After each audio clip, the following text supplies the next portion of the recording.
Alright, welcome back guys. On today's video I'm going to show you how I built this floor scale.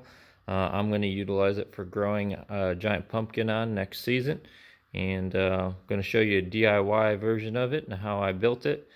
This can be used for several different things as far as livestock and just overall weighing things out. Stay tuned and you can see what the cost ended up being and kind of the step-by-step process. So one of this winter's projects for me is a scale to grow the pumpkins on. I'm going to make them. It's going to be a heck of a lot cheaper than buying anywhere from a $600 cheap scale to, $1,500. I've got a deal on this 2-inch tube stock here. It was $13. These were cutoffs, so it's $13 a stick for 63-inch cutoffs. I got 16 of them that I ended up buying, but I think I got it worked out where I'm only going to use about 7 per scale. I'm going to build one scale first, see how I like the design, and then if I get the finances to buy a load cell kit for a second one, I'll build the second one, but at least have the tube stock on hand if that's the route I end up going. I was going to come down to 60 by 60, but my largest pumpkin was actually bigger than that, and instead of having some boards or something on top of it, it's not going to weigh that much more for the extra size, so I left the tube stock at length. So that means that they're going to be 63 inches long, and then with the 2-inch there and the 2-inch there, it'll be 67 inch the other width wise. So it'll be a pretty hefty size scale, to say the least, but this is the design I'm going to go with. I just finished welding the top side and making sure that the corners were square, so I squared up the corners with the speed square, and then they were just tacked when that was in place, and then I did some fine adjustment by measuring from opposite corners to opposite corners, and as long as those two measurements are fairly close, I think I got it to within a 1/16 or an 1/8, pretty square, so ends up keeping everything as balanced, as level, as square as possible. So I'll end up putting these two braces here.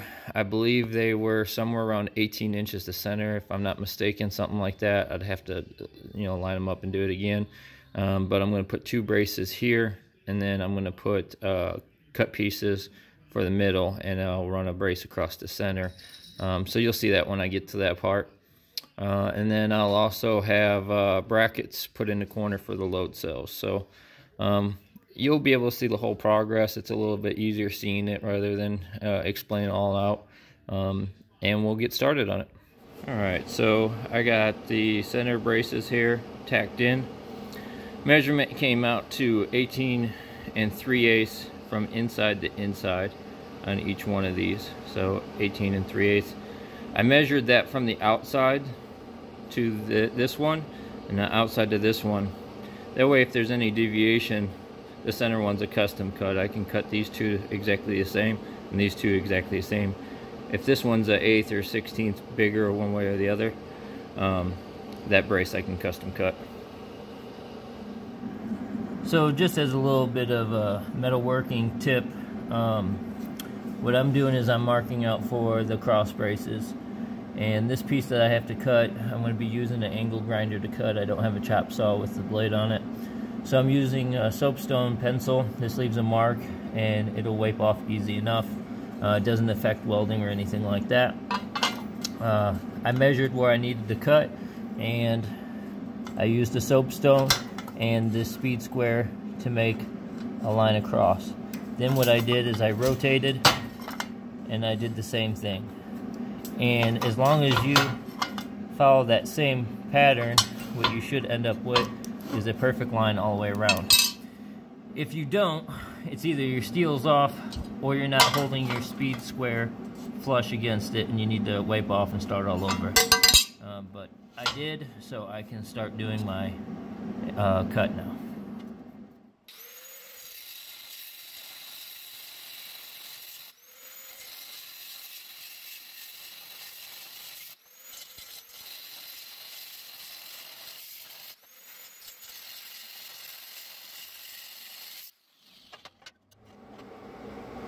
All right, so got the center braces in, and you can see what I was talking about now. These two pieces were exactly the same length, and I ended up custom fitting that one. It was about an 1/8 inch difference, so not too bad over the course of 5 feet there. But everything's pretty square, pretty aligned, and looks good. Now what I'll do is I'm gonna do a little bit of top welding here, and then I'll flip it over and I'll weld the opposite side. This side should hold together just fine. I'll be able to weld the opposite side, and then weld everything all up, and then I'll work on the corner brackets that will hold the load sensors. Now it's time to get the bracket and everything ready for the load cell, where the load cell is going to go. So load cell is what's going to send the information, the pressure information, to the screen, the LED screen and all that stuff, so that we can see how much everything weighs. This load cell here has to mount to a block. I believe there's a spacer that goes in and everything, but that block has to be welded. And then I guess the deflection of all this is what does the information to the computer, to the prompter and everything. So what we have to do is make a little kind of a carriage here for this to mount to. Now you got to think, all that weight is going to be on these different load cells, so that has to be fairly strong. So what I'm going to do is I'm going to shim this just a little bit. This is just a shim. It's not going to get welded in. I've got this pocket bracket there that I'm repurposing there. So that's shimmed just a little bit lower than what the deck will be on the opposite side. So we're looking at the bottom. And then we'll end up putting this bracket in here to tie that to that, so that there's no flex that way. So this will all get welded in. But just to kind of show you, this block will get welded somewhere in here. That'll get placed in there, and then obviously there'll be a hole drilled out in this for that to go there, for that wire to come through. But that's roughly what you're looking at for the pocket bracket for all that. This is going to be in each corner. As of right now, I'm going to leave it like that. I don't think I'll have to do any type of bracing across here. If I have to, I'll just get a 1x stock and I'll run it there. I may even just do an angle iron, some cheap angle iron or something across there, but I think that'll be just fine for the contact points, the welding contact points, and that should be plenty secure.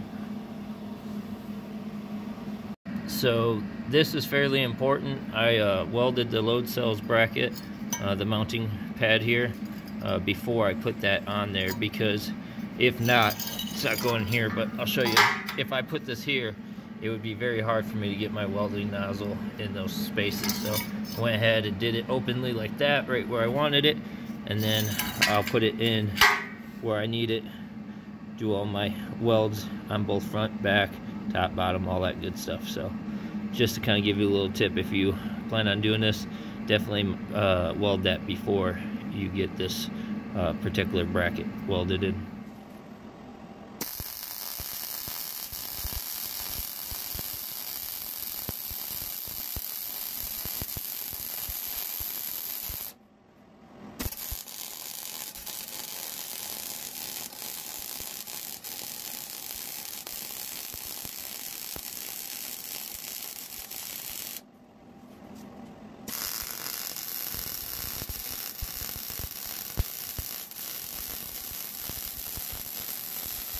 Alright, we have the load cell pocket here completed.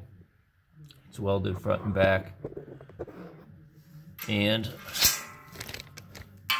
what they have is this little plate here. I guess that helps with the deflection or the spacing.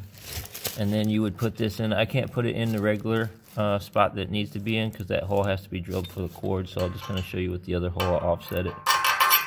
but you'd put a washer and a lock washer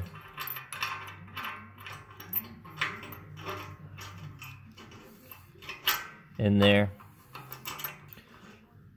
and you would tighten it down, right? But this kind of shows you, this is, you can see the threading is all the way down. They suggest you do halfway up on the threading so that you have adjustment up and down on each leg. But even at all the way down, I'm sticking out 2 inches from the frame, and it's only gonna get, you know, sticking out further. So I'll have plenty of clearance just so that the scale doesn't bottom out. When I'm in the patch with the scale, I'll use 2x8s, 2x10s, going from front leg to back leg so that it settles evenly as possible. And then having that little bit of clearance there, that 2.5 to 3 inches clearance, it'll allow me to adjust if anything gets thrown off. Okay, we're going to start to install the load sensors in the mounting bracket. If you remember, we have the block mounted on the inside. This is a threaded block for the load sensors. I cleaned off any excess paint that could, you know, not leave a flat surface.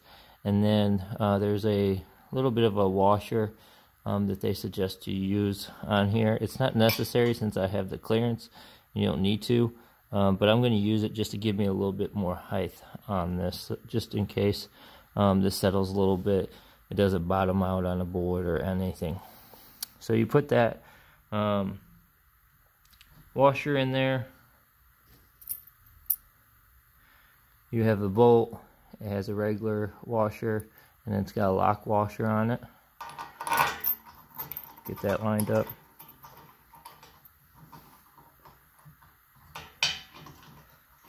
And if you notice, I pre-drilled the hole through here, and I did it when I welded this and I put this. I wanted to make sure that this stainless here, you can see it went through the hole so that the wire did not rub on that steel in case there's a rough edge.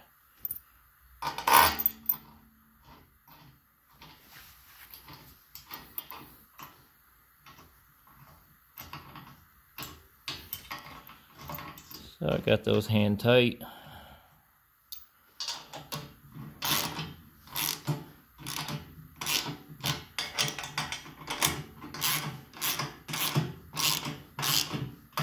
And then what I do is just go back and forth so that they snug up evenly. You really want to make sure that load sensor sits flat. So I know it may not be a big difference, but going back and forth, tightening them down a little bit at a time, could make that bit of a difference. So they're snug. So that one's installed. Get the other 3 installed, and then we'll be able to set up the junction box. Alright, so this is the junction box. We're going to get into wiring this. So this is where all the load sensors come into, and then the final one here is where the display module will come into, and then all that will relay into the display module. It's a fairly easy setup. Directions are pretty straightforward, and I'll get into that.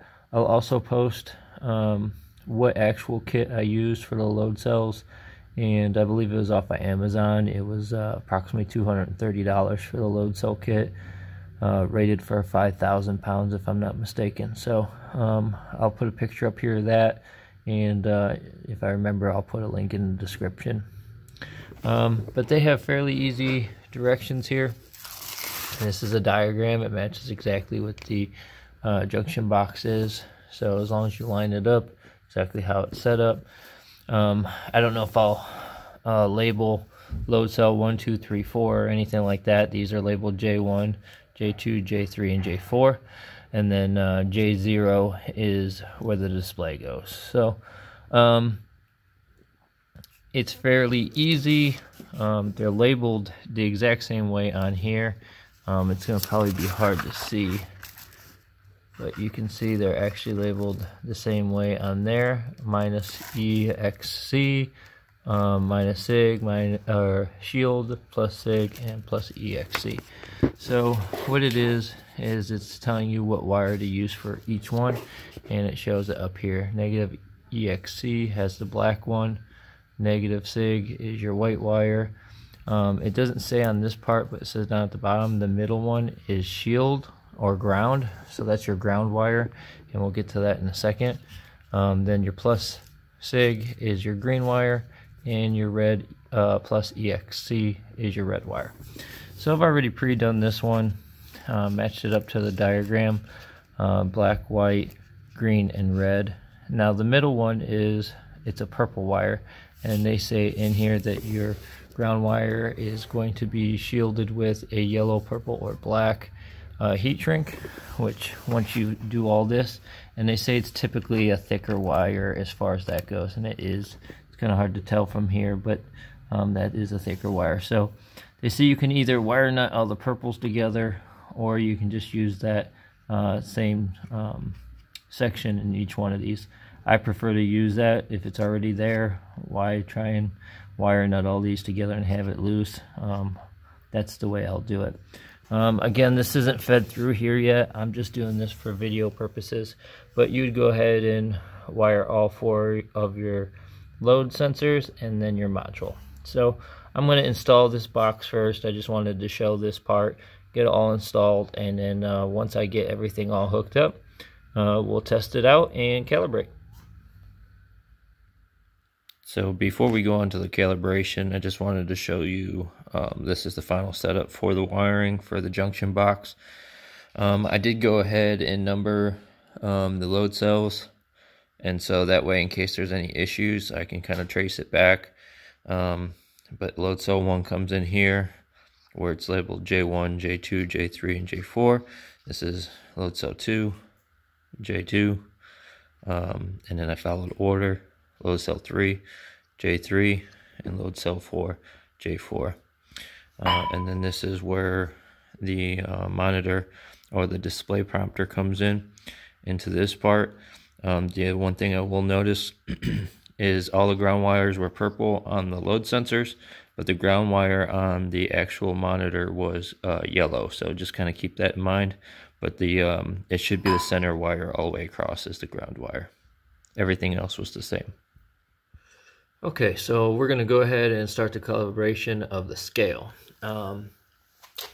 What you want to do is turn on the monitor and at the same time hold in units before that countdown finish, and it puts it in calibration mode. It's going to ask you what units you want to use. It's in pounds. You can do kilograms. We are going to use pounds, and you hit hold to go to the next menu. This is the customization mode. It's letting you know that you're going to be custom calibrating this scale. So you go ahead and hit hold.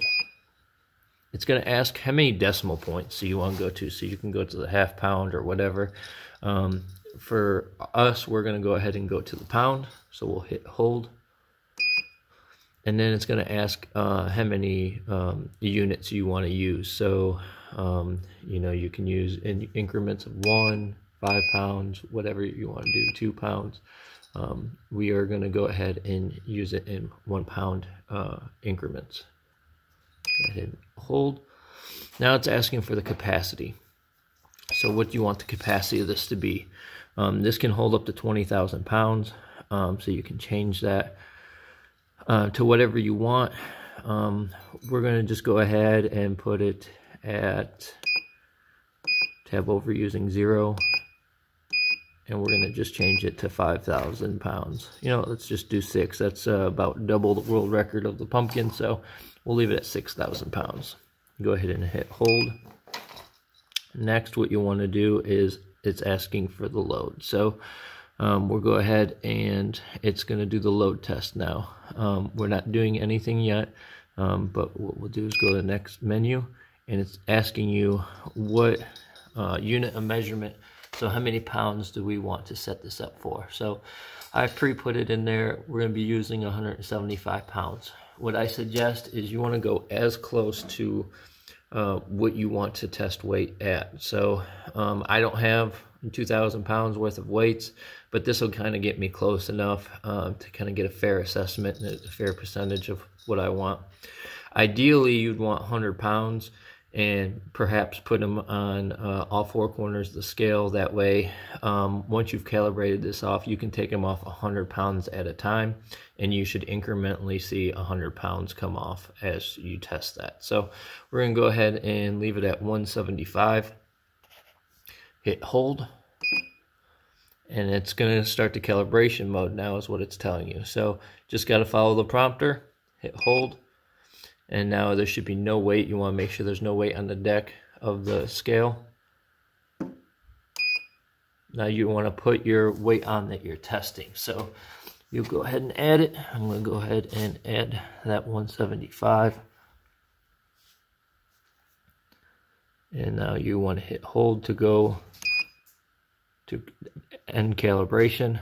So what you'll do is you'll take that weight off, and you'll hit hold. Now it's calibrating. Should say 0, and then when you add that 175 back, there you go. Perfect, reads 175. And that's how you go ahead and calibrate the scale. Like I said, I'd love to have known weights at, at least 100 pounds. That way I could take off 100 at a time and see it tick down, but I'm confident in the scale. I may still find somebody who has some weights to do that, but this should work for what we need. So this is the bottom side of the top of the scale. So what I did here is I welded these tabs in, and those tabs are pretty much, this plate is going to be free floating. It's going to sit on top, and those tabs are on the inside of the frame. So when I need to pull the pumpkin, I can slide the pumpkin, and those tabs will be against the inside of the rail, so the top won't be able to slide. So it shouldn't slide anyways, just from the weight of it. The top weighs approximately 84 pounds is what they weighed it out at. This top here is 60 inches by 67 inches. It had to be 60 inches just for the, that's the width that the steel came into, and the 67 is the length of the actual scale. So kind of give you an idea on that. I did have them cut it, and the scale total cost comes out to $387. So I'll list that on the top here or on the screen what the costs are. But the kit for the load cell sensors and monitor comes out to be $229 plus tax on Amazon. It ends up being $91 for the tube stock, which was $13 a piece, and I had 7 of those that were needed. The top plate, which is this, ended up being 50 cents a pound, and that weighed 84 pounds. And then that ended up being $42 total for that. And then I ended up with $25 worth of spray paint that I used. So came out to just under $400. So you'll be relatively in that area if you can find good deals on steel is kind of what it boiled down to. We'll get into putting this on top of the scale, but I kind of just want to give you an idea how this is affixed. Main reason I did the top this way is because I wanted to be able to carry this around with either one person or just 2 people to maneuver it into place. So with the base or the frame being 104 pounds and this being 84 pounds, this is manageable with 1 person in a dolly. Same thing with the scale, or 2 people easily enough to kind of get it into place. So if I were to combine that and weld that up, it'd be close to 200 pounds, and it's fairly large, so I didn't want it to be awkward. Alright guys, well, I'm going to wrap up the video here. This is the final look at the scale. As you can see, it's 2 pieces as far as the frame and the deck top. Kind of get a look at what I was talking about as far as that little tab fits just inside the frame here. So in case I had to slide the fruit backward or forward, the top does not come with it. So go ahead and finish it out there. I'm going to actually put a clear coat over the 3 coats of primer and paint that I utilized. The primer and paint that I used was by Rust-Oleum. It was the 2-in-1 blend that they have, 2 times coverage, but just use the white mostly for reflective and so the heat didn't heat it up. This will be a covered scale, so I'll have a structure over this, but just wanted to kind of give you a final look at what it came out to be. Pretty clean looking. We'll have pictures and videos during the season, the growing season, and I'll be playing with it in the off season a little bit. But all done here, and it works great. Have any questions, comments, or concerns, go ahead and put them in the comments below, and I'll answer them the best that I can. And once again, thanks for watching. If you can, like the video and subscribe. Catch you on the next one.